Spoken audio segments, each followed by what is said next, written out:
Prancer, Vixen, Comet and Cupid and Donner and Blitzen.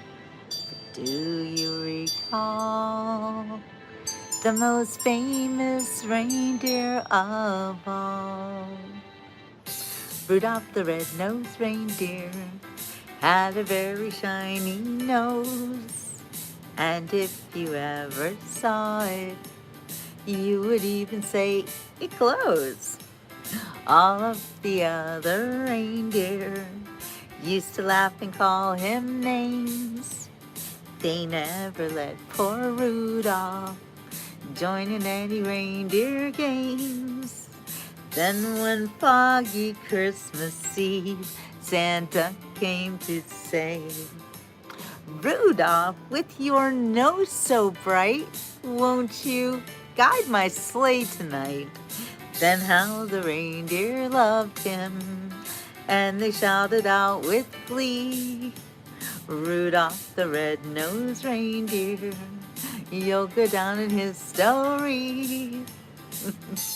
I saw people come on and then they laughed. Maybe it's my singing, I don't know. But let's have a little Christmas spirit tonight on the Beach Report, shall we? I love this song. Rudolph the Red-Nosed Reindeer. It's an iconic part of Christmas, isn't it? And I'm wearing the reindeer antlers here. I don't know if you can see them, but I am in the Christmas spirit because tomorrow, is it tomorrow? Wait, tomorrow's Wednesday. You know, Jill never knows what day it is, but I'm pretty sure you can see I've got some strobe lighting going on over here. Anyway, it is a gorgeous, gorgeous night here in Fort Lauderdale. Hello, Laura. And I wanted to come on and tell everybody Merry Christmas from me. Hey, Double-Edged Sword Devotions, how you doing? Good to see everybody. I want to talk to you guys about my new book. But what I really want to do, I do really want to talk about my new book, but I also want to get you guys to join my members group so I can talk about my new book there, because I don't want to get too much into my book with, you know, people watching who may or may not be on here for the right reasons, if you know what I mean. Hi, Catherine. Hi, Mark. But I'm glad you guys are here. So I am super excited for 2026. How about you? 2025 was a very difficult year for me. It was a year of horrendous loss. My little dog died in January on my little sister's birthday. And Catherine, that sounds delicious. I understand. I have a sweet treat coming to me. My roommate is out shopping and she told me she was going to bring something back, some actually cookies that I love. So there's that. Hey, happy Merry Christmas. And you're right, we all have to take care of ourselves. Hello, Bo, how you doing? Hi, Joseph. I am here in Fort Lauderdale. This is one of my home base. This is my home base. I've lived in Fort Lauderdale for the past 10 years, and there's a strobe light effect. I might be able to change. Here, I'll let you guys watch the helicopters on over Los Olas, our famous street. I'm gonna try to stop this road.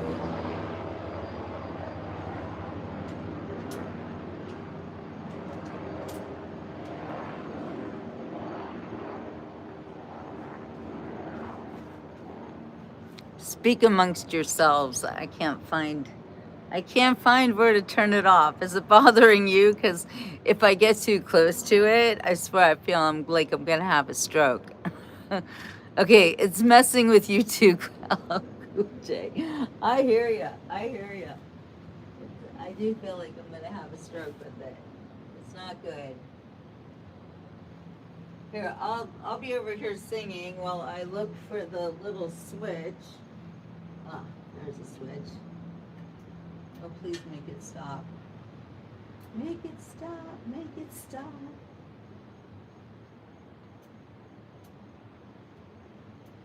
that's not the right switch. Ah. All right, we need a short respite from the. Where the heck is it?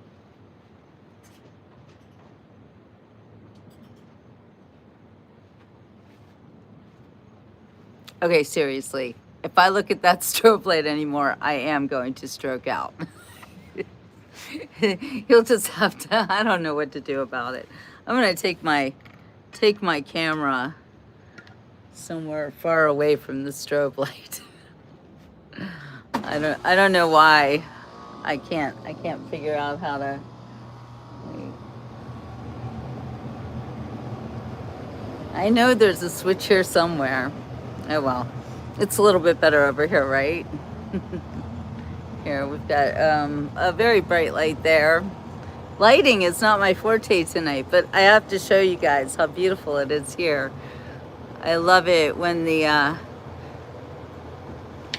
dusk sets in and the lights start to come on. Over there you can see that is the city of Fort Lauderdale, Los Olas Boulevard, where our big buildings are. Hey Justin, holly jolly Christmas to you too. Yeah, I know, right? Cool. I am not seeking help. I just couldn't figure it out. Anyway, hey Ian. Yes, I'm very rich. I have a lot of friends and a lot of love all around me, which is the best way to be rich. Another way in which I'm rich is I am healthy, and health is wealth. I don't have a lot of money, and that's not something that I think you need to be rich. So maybe you don't understand what rich is. I don't know. My dog passed away in January of this year, and I'm having a blue Christmas without her. And I do feel her presence around me in a strange way. I lost my husband 3 years ago, so losing my dog was kind of like the last 3 years have been very, very difficult for me. By the way, that's right. Health is wealth AF. Totally agree. I am trying to show everybody that you can have a grief Christmas, because the holidays are the worst times for people who are grieving loved ones. We all know the feeling of the holidays coming on and the knowledge that they're not here anymore. So it is really hard. And for those of you who are also going through it, I think it's important that we kind of put our sadness aside and embrace our very good memories of many that we have. I do like to sing, and I wish that I could play an instrument, but I really can't. I'm more of a singer, even though I'm not a good singer, but I like to make a joyful noise unto the Lord. And you know, the latest thing that I really would love to sing are the songs from The Sound of Music, which they played the other day. Yes, cool. I am a very spiritual person. Happiness and gratitude isn't a default. That's true. It takes a lot of work. Oh, cool. I have put in a lot of work. And you're so right. Gratitude is something I think that makes your life so much better.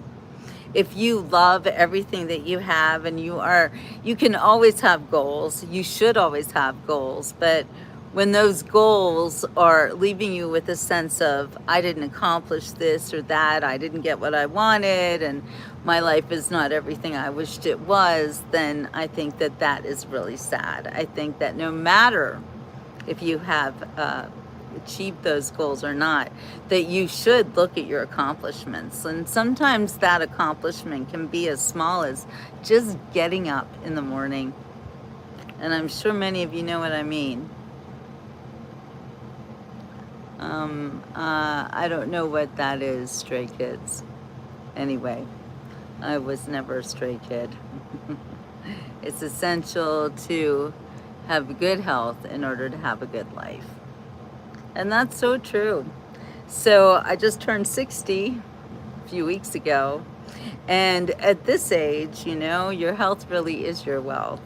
People often look at my life that I live in Florida and I have a beautiful scenery behind me, but it's not because I'm wealthy. It's because I made my life like this. I've been very intentional about how I live. So people are asking me where I am. I am in Fort Lauderdale, Florida. Thank you for the happy birthday. Thank you, Rudy. Thank you. I'm so excited to be 60 years old. And one of the reasons that I'm excited to be 60 years old is because for the past 40 years, I have been a writer, a journalist. And I do mean a journalist, like I've written journals my whole life. But I always wanted to write what I consider to be the great American novel, which to me would be real, because as a journalist, I don't like to write fiction. I never have. I've always been more of a real life kind of person. My muse, my favorite writer of all time is Laura Ingalls Wilder, the lady who wrote Little House on the Prairie. And that's like the epitome of memoir writing. Yes, Rudy, I've lived a very full, very interesting life. And, I made a vow to myself when I was 10 years old. I'll never forget it. I was standing in New Jersey on the sidewalk with a bunch of kids, my brother, my sister, a bunch of friends. And I don't know how this big idea hit me that I wanted to be a writer. And I know part of it was because I was reading Little House on the Prairie series. I think I had just finished the Little House in the Big Woods or something like that. And I was so inspired by what Laura Ingalls Wilder had accomplished by taking me, a little girl in 1975, and basically transporting me into another century, another time, the beginning of a history of her life. And it almost became the history of my life. So, you know what, Justin, I probably don't even make 20K a year myself.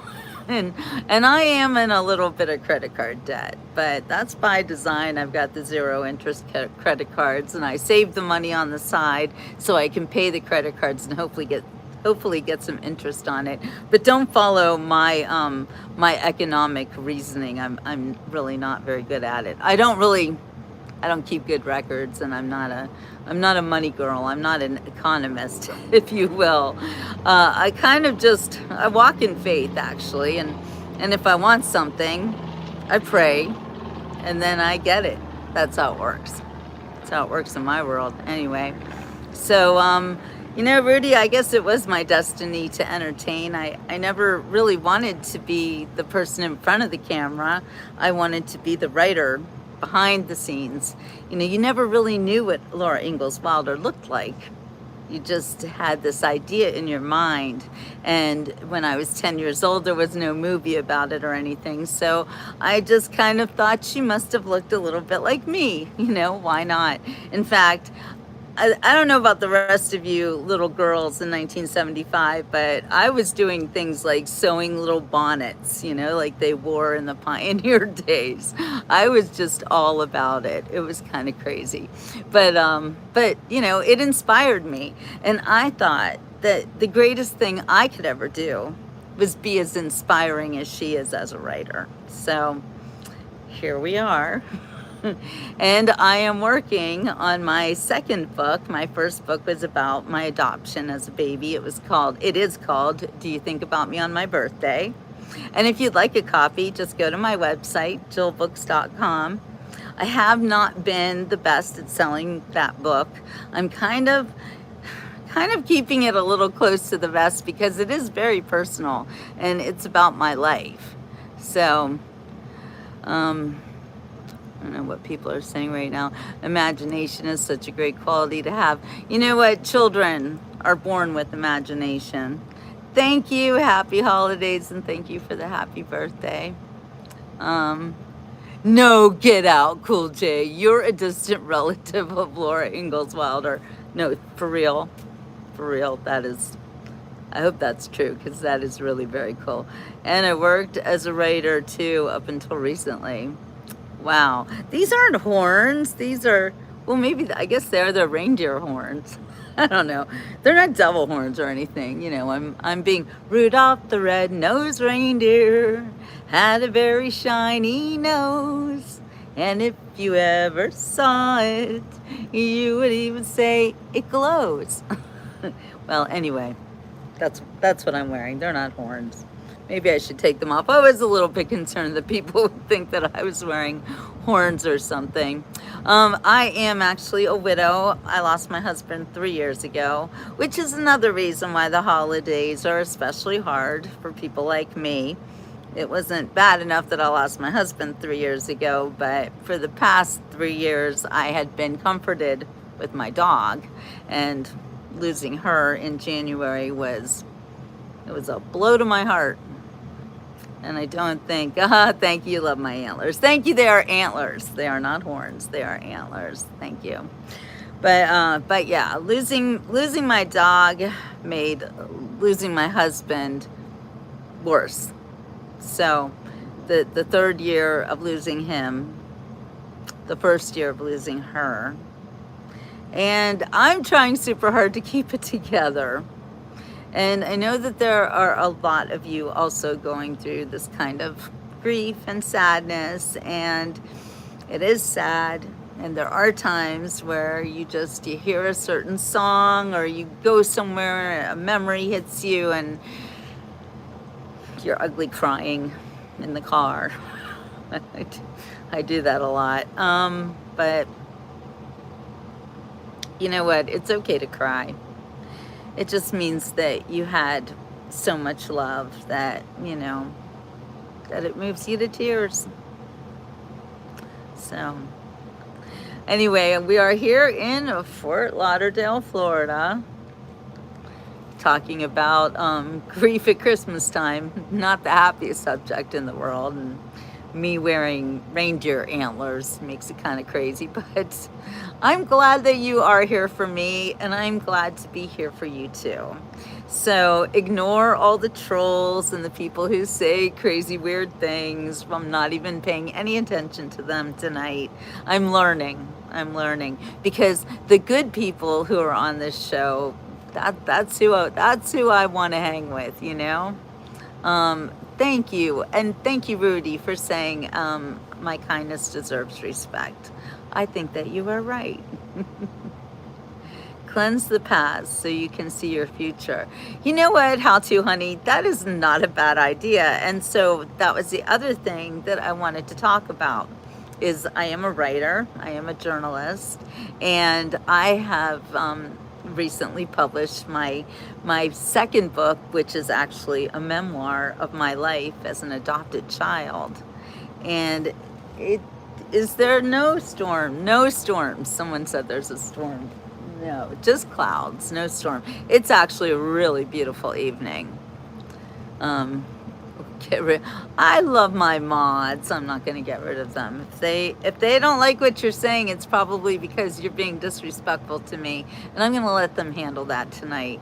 And messages that are held for review, I'm sure say nothing good. So we can get rid of them too. I don't know. Let's not worry about it. I'm a spry young lady. How old are you? Cool. You'd have a lot of fun with another dog. I got a couple during lockdown, and we're out and about every day doing cool stuff.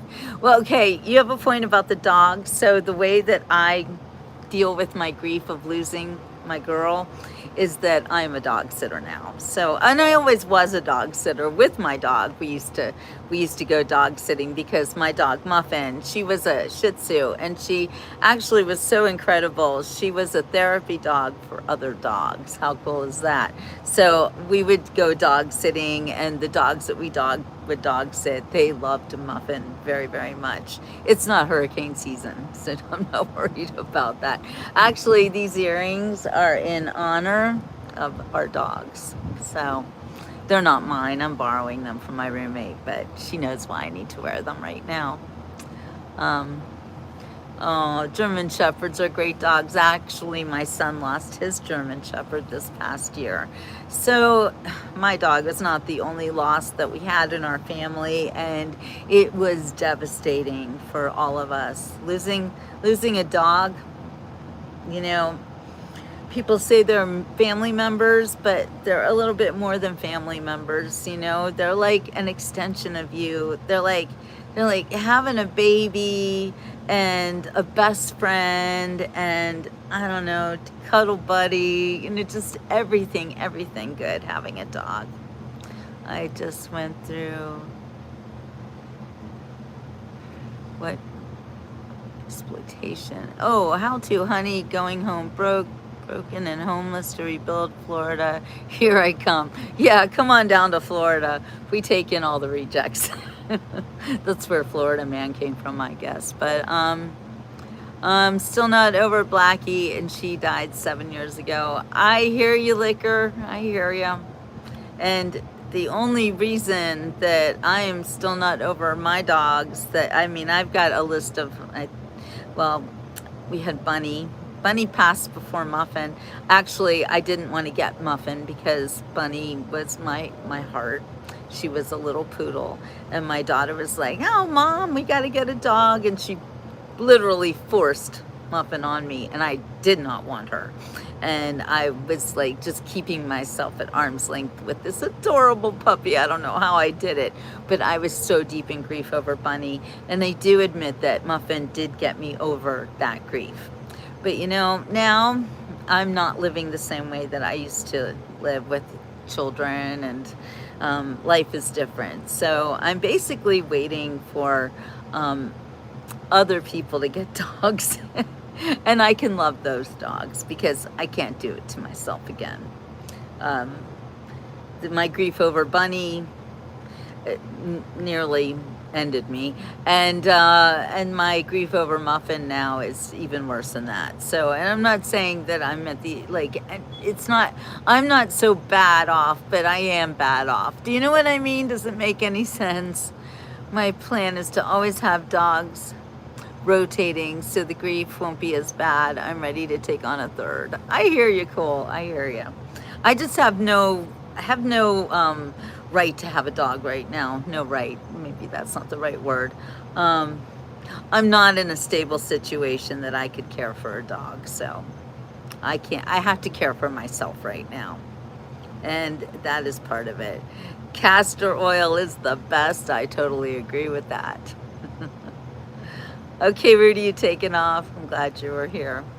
But yeah, I understand the rotating dog theory, and it's not a bad idea. But the dog sitting is very helpful for me too. And when I am babysitting the dogs, they become my dogs for the, the whatever long I have them. I will be dog sitting for the next couple of weeks. It's my roommate's dog, who I consider him my dog too. So, but it's not the same. In fact, this dog, Cosmo is his name. He's also missing Muffin, and I can tell because he comes up to me and he gives me that face, and I'm like, I know. We had Muffin, we had Shadow, we had Cosmo, and now Cosmo's the only one left. So it is really sad, and I think it's hard on Cosmo too. Thank you for liking my antlers. Thank you. I'm doing the Rudolph theme tonight. Anyway, I did want to talk about my new book. It's called 7 Years in Switzerland. And one of the reasons, so I am a publisher now, and I have just published the second book for somebody who's not myself, which is super exciting. It's called As If, and it's a poetry book about heartbreak. I will be reading that to you in the coming days. Cosmo is a miniature chihuahua.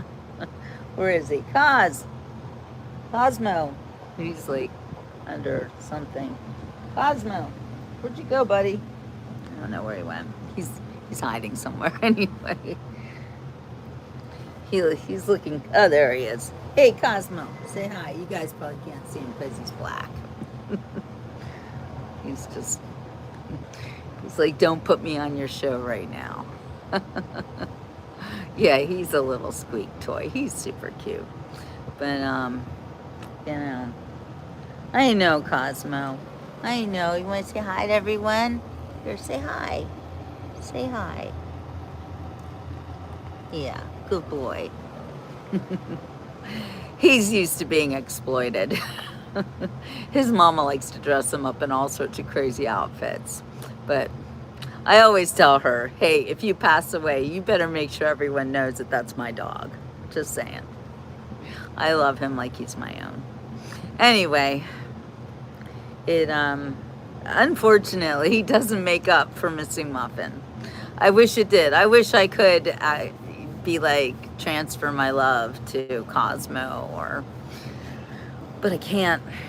I can't. Anyway, I've been like posting pictures of her on Facebook and making little videos, you know. I don't know. It's kind of like I feel like she is in another place and I can see her, but I cannot touch her.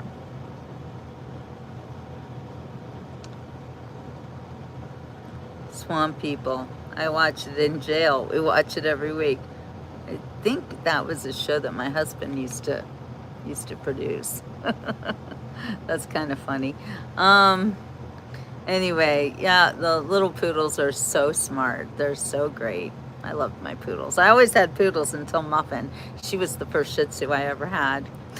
Anyway, for those of you, somebody's saying welcome back, Janice. Welcome back, Janice. Welcome back. Da da da da da da da. Welcome back.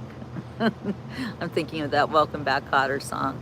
Yeah, I know a lot of people who are younger than, you know, the millennials are like, what are you doing? I'm singing to the Gen Xers. That's what we do. So anyway, those of you who are interested in writing your memoirs, writing your own books, now is a great time to do it. It's always during the holidays when you come up with the best memories, you know? I don't know why it is that the holidays are so special. Well, I guess we're programmed to think the holidays are special, but it is a good way for you to recall memories about your past and your life. And you got put in jail for a DUI. Wow, Justin, I bet you'll never do that again. Merry Christmas, Samit. Good to see you. Your dreams were your ticket out. Wow. Yeah, you know what? That's so true. Happy New Year. Happy New Year, Samit. Merry Christmas, Laura. Good to see you. It's nice to see nice people on here. I love that. 2.5 years not been drunk. You know, Justin, sometimes the worst thing that can happen to you might end up being the best thing that can happen to you. You just never know. That's why when something happens to me, I try not to judge it like, you know when something feels bad and, oh, this seems like a really bad thing, but then it turns out maybe it's not. I know everyone loves my antlers. Someone thought they were horns and it got me a little bit self-conscious. But now everyone's letting me know they can tell that they're antlers. So thank you. Thank you. Anyway, now is a great time for you to write your life story. And also the beginning of the year is a great time to tackle goals like that. And when you get older, it is imperative that you do write things down because, you know, you just never know what you might want to leave to future generations. And maybe not everybody's a writer, but I think everybody has a story. What do you guys think?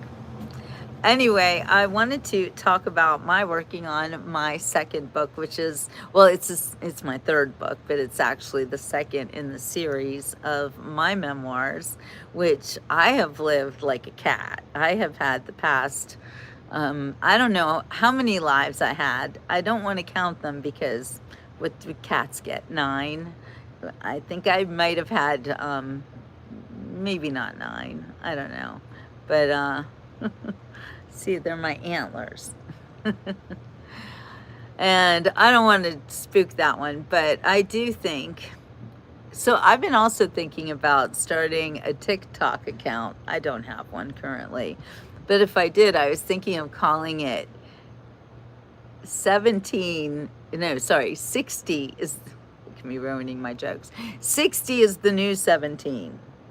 What do you think about that? Because I'm 60 now, but gosh, don't I just feel, oh my gosh, and look, there's 17 people watching. So maybe that's a sign for me that yes, 60 is the new 17. How to, honey says, I trust God. I lost everything for love of family. Right heart, wrong time. God wants me to have all new. That's exactly right. And how to, honey, I love your attitude. And it's true. When things seem really bad and like life is just, taking you apart every time you turn around, it's kind of like, I don't want to say it's your fault, but it might be your attitude. And if you take the attitude of, well, I lost everything, but at the same time, now I have room to put all the new stuff I'm going to get. It's a real thing. I had to think this way too 3 years ago when I lost my husband, because I lost him in, he died from cancer, but he died day after a hurricane. Actually, 2 days proper after the hurricane. Anyway, I lost everything for various reasons. And now I don't even really have a home, but that's okay because I have such a rich and amazing life without having a constant one home where I live. And I just kind of walk in faith and let my friends, they don't take care of me. Actually, in a lot of ways I take care of them, but I do the dog sitting, and I always have somewhere to go, and people always want me around, so there's that. And I will be, like I said, dog sitting for the next couple of weeks, which is always great and gives me so much purpose and love that I wouldn't have if I didn't do dog sitting. So hello, everybody. Hello. But please don't feel sorry for me. Don't be sad. I want you to be happy. I want you to realize that you can always reinvent yourself. Even when you think the worst thing in the world has happened to you, it doesn't mean that life is over. It means that you have to do it differently now. And that's okay. And those who have passed away, well, they're okay too. They're with God. And I kind of think they probably are better off than we are, because we are living in what I'm starting to think is a prison planet or something. But at the same time, I'm having a great life. I really am. Even though I've gone through a lot of loss and a lot of grief. And that's what my new book is about. It's about rediscovering yourself and kind of making your own identity, as opposed to letting other people dictate who you are. You have to tell everybody who you are, and then you have to live up to the hype. So that's what I'm doing with my new book, 7 Years in Switzerland, where as an adopted child, an unwanted pregnancy is how I started out my life. And I've been thinking about it, and that's kind of like the worst thing that you can be in this society. It's bad to be an unwanted pregnancy, and everybody wants to kill you, including your own parents. So there's that. We've got Iran and Turkey. Tell us how the new peace in the Middle East has impacted your lives. Well, that's a good question, Bo. Hi, Sharon. Thank you. I like you too. I like anyone who's kind and willing to watch my show with an open mind and maybe learn some things, because I am quite old. But I wear my age as a cloak of wisdom, if you will, because I've been through a lot and I've learned a lot. And I do think that we humans are on this earth right now to have a good time, to learn things, to experience things. And when my husband was passing away, when he was dying, and death is a process, especially when you're dying from cancer. It's a whole process. And my husband would start to see people like up in the corner, and I thought, oh, this is kind of weird. But again, me with the open mind, let him talk, and he would say that there were people in the room watching us, and these people were his family, his parents, his sisters. They had all passed away. Even the medicine man from the, I think from the Seminole Reservation came to visit Ray when he was dying of cancer. And what I learned from his death was that you don't get to take things with you. These antlers on my head are gonna have to stay, but you get to take your relationships. So be kind to the people in your life, think about them as I'm going to spend eternity with you, and be friends with people you want to spend eternity with. That's another situation. You don't have to be nice to everybody. That's why I have mods on here, kicking people off if they are exceedingly rude or nasty to me or anybody else, because they don't deserve to be in your life. Anybody who talks to you with disrespect, and you certainly don't deserve that, toss them out, just like I do. I toss them into the intercoastal. It's right over here, right over there. See the water? See the light shining on the water? That's where my trolls go. And there are sharks in there. Not really, but you know what I mean. Sometimes it's gators. Anyway, you don't have to deal with nasty people.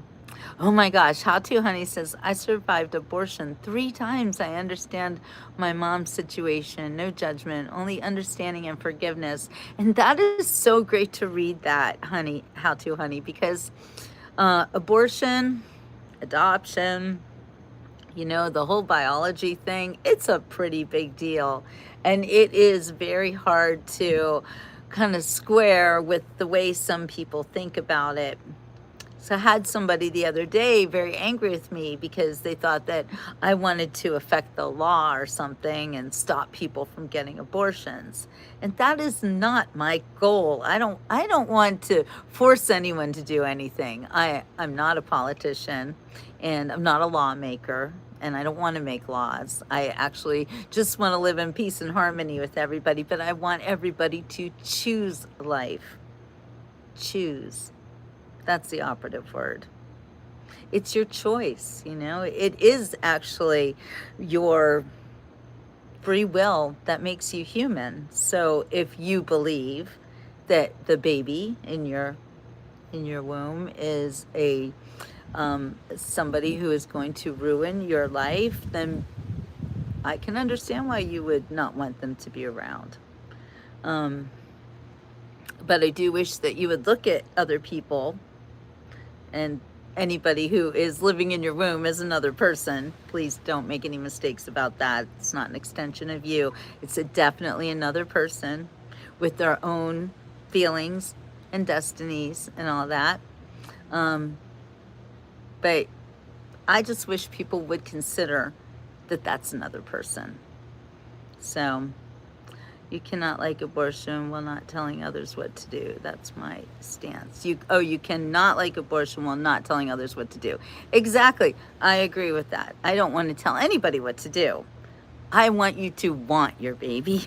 I want you to think of that little tiny person within you as your child, and think of your child as someone you'd want to protect. And if you can't think that way, then it's just terrible. It's terrible to me. I mean, even if you don't think you can love that child, maybe somebody can. So I don't know. It's really tough thing to think about and talk about, but it is a big part of my life, just because when I was adopted, I was given up for adoption on the day I was born. I was born with nobody, no mother waiting to hold me. My mother was actually telling people I had died. So it's kind of crazy to think about people thinking that you had died. Oh, thank you for the gift. I greatly, greatly appreciate that. I didn't see what someone said about the president, but you know what? He loves babies too, our president.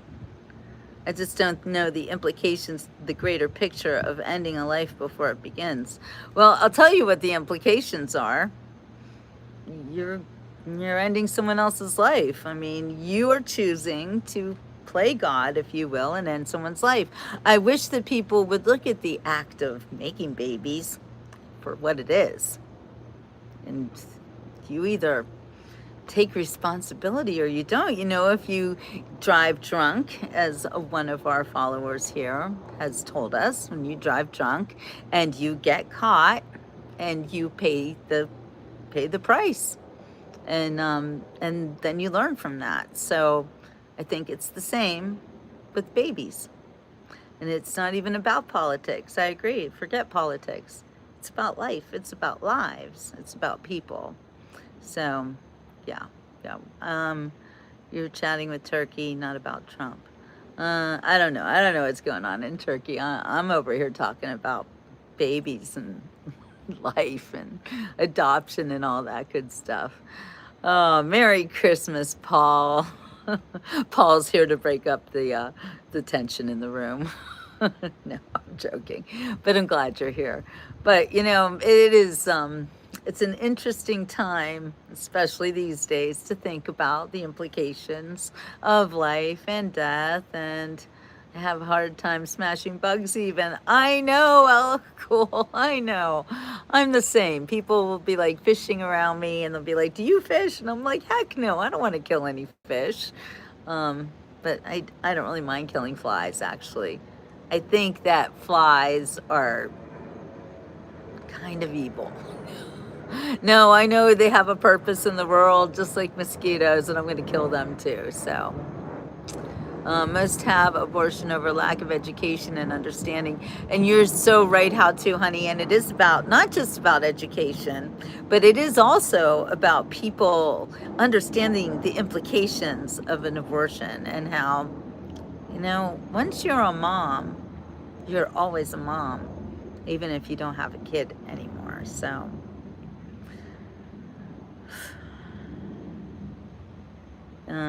swamp people. The guards watch swamp people. Oh, do you guys want to talk about the Epstein files quickly? Life begins at conception, not when pushed from the womb. Well, that is so true. And here's the other thing.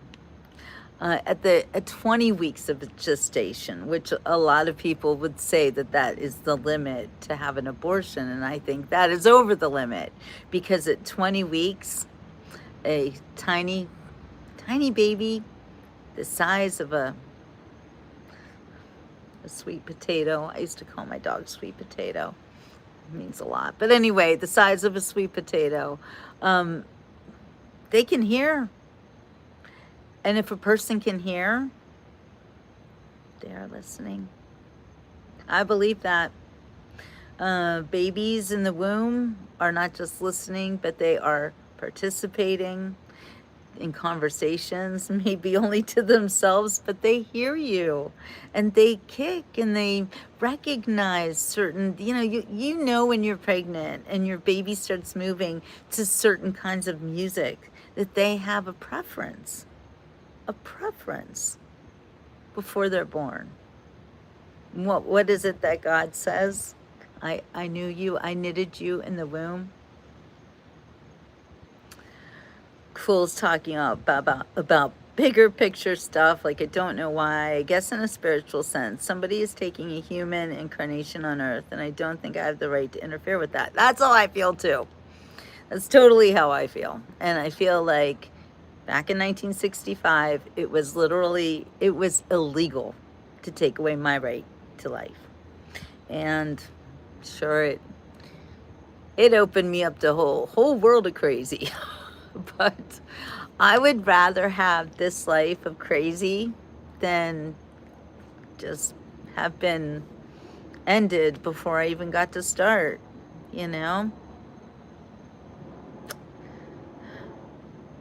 Might lend some credibility to past lives. Could be. Could well be. If I've affected you at all in a decision to keep or end someone's life, I do hope that you think of your baby as another person. It seems like our society is priming people to think of unborn babies as, like they say, a clump of cells. And there's some in the medical industry who I believe that their goal is actually to take little unborn humans and use them for horrible experiments. And hey, Kokomurta, well, we're talking about abortion and adoption right now, and unplanned babies. And yeah, I think that okay, I'll just tell you like one thing that really horrified me. I'm sorry, my lighting is really bad tonight, but anyway, a couple years ago, the University of Pittsburgh, and I was raised in Pittsburgh. The University of Pittsburgh did an experiment under the guidance of the NIH and Dr. Fauci, where they took the, and this is hard for me to talk about, and I'm going to try not to cry and get upset, but it's very hard to think about. They literally took the scalps of unborn infants, unborn, preborn people, babies, unborn, abortions, if you will. And they took their scalps and they sewed them onto the back of rodents. I don't know why. I don't know what they could have learned from that. I actually watched, and you could watch it too. I'm sure it's still out there, but there was a hearing. It was a little bit, like more than an hour long, where they detailed what they did. And there was no scientific basis for what they were doing, and no reason, no evidence. So when you guys, I see, went in jail, worked near Walnut Grove, and there's a campground cleaning out fire pits where a Little House on the Prairie was. Wait, what? Oh my gosh.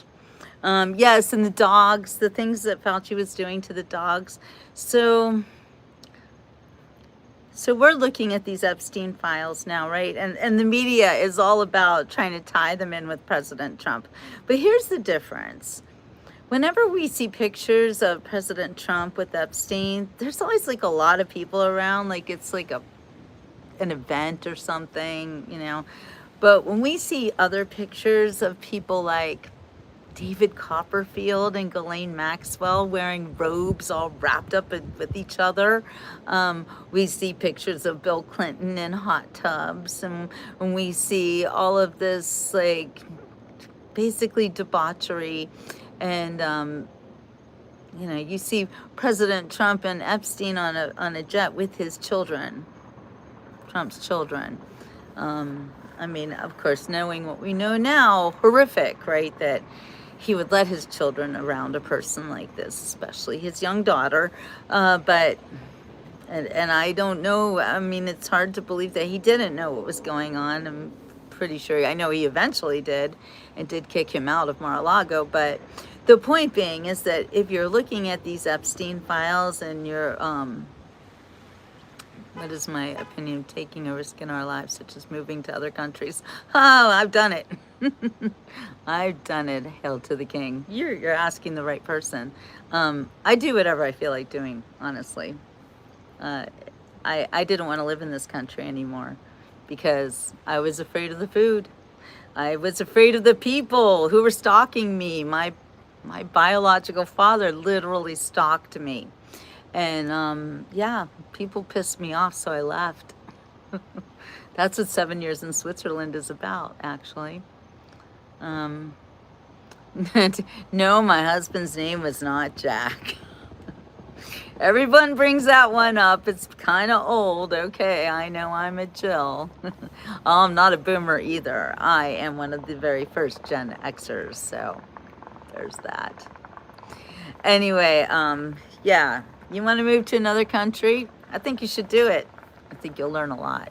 I became a Swiss citizen. You have to assimilate into another country. You have to learn a new language. I did all of that. That's what my next book is about. Yes, I was raised Jewish.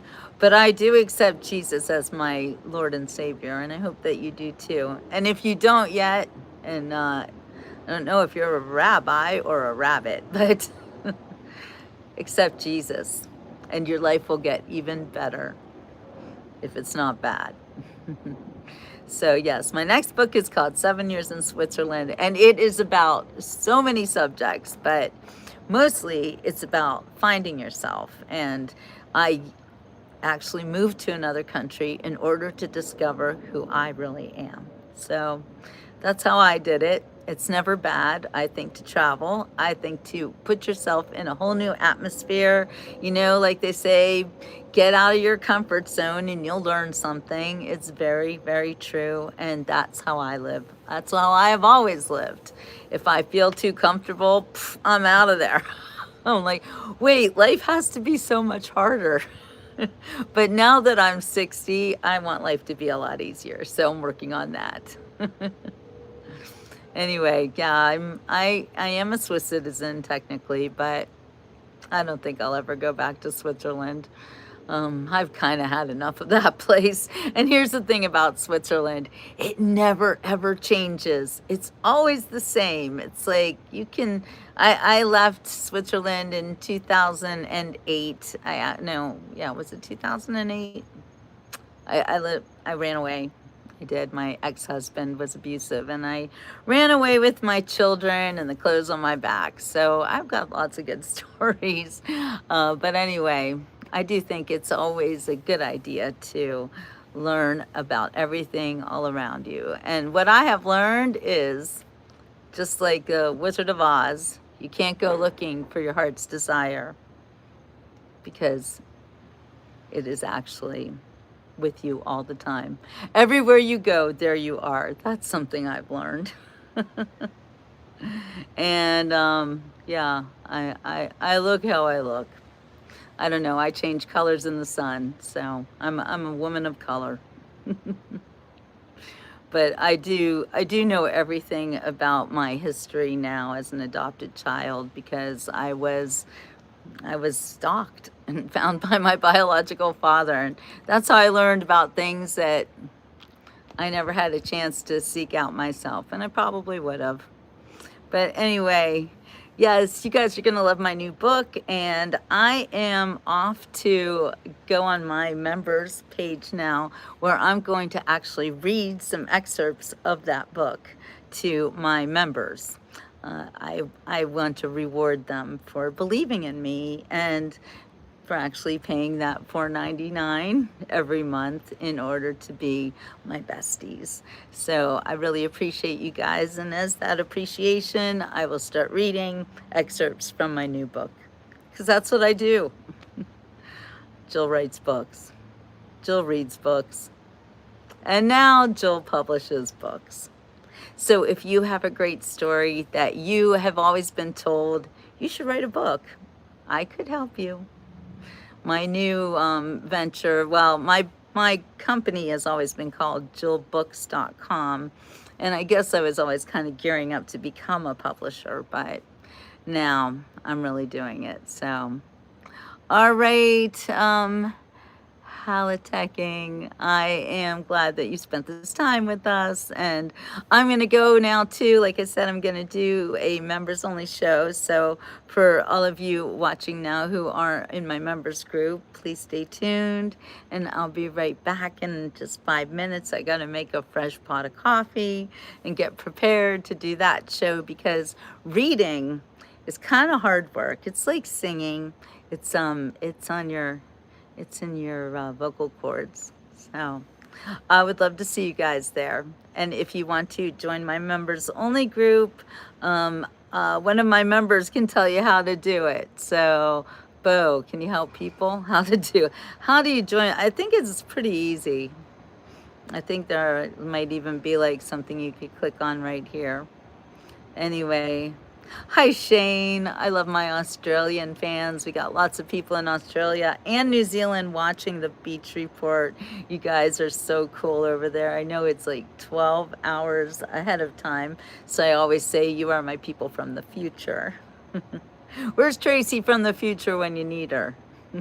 She's the one who taught me about that. Anyway, all right, you guys, I'm going to say ciao for now. And tomorrow evening is, wait, that's Wednesday. Thursday, we have the big Christmas musical spectacular. And I have actually not really been to New England very much, but I do plan on going there this summer. I'm going to do a little bit of exploring up north. So, all right, you guys, find the join button. If it's not on here, try another video from the channel. Thank you, Bo. All right, Dennis, thank you. Glad you guys are here. Hey, Mike from Tampa. We love Tampa, Florida. What a beautiful, beautiful city. We're in Fort Lauderdale tonight. So live from Fort Lauderdale, it's 2 nights before Christmas Eve. All right, you guys, I am, and of course we have Santa. Justin is Santa Claus. So you never know who's watching, and you know about that Santa, he's always watching. All right, well, you tried it, Bo. You did a good job. Yes, always shout out and thanks to my mods. All right, you guys, now Jetty's on. Jetty, where you been? I'm just about to leave. So, but if you want to keep this party going, I'll be doing my members only show. So why don't you grab a subscription? You know, it's less than a cup of coffee from Starbucks, or, you know, you would tip your waitress more than that. $4.99. Come on, you guys, you can do it. It's Christmas. Treat yourselves. I'm going to be reading you, if not just excerpts from my new book, but kind of read you the layout and stuff like that, so that if you are interested in writing a book, it could be very inspirational for you as well. All right, you guys, I will see you in the next members only group show that's coming right up, or on my next beach report. Love you too. All right, you guys, ciao for now. That's right, $1 a week. Come on, guys. I haven't sang anything, Dennis, but if you don't like singing, then you should not join my members only group, because we do sing there. We sing, we dance, we have a really good time. All right, you guys, glad y'all came out tonight. See you on the next show. Ciao for now.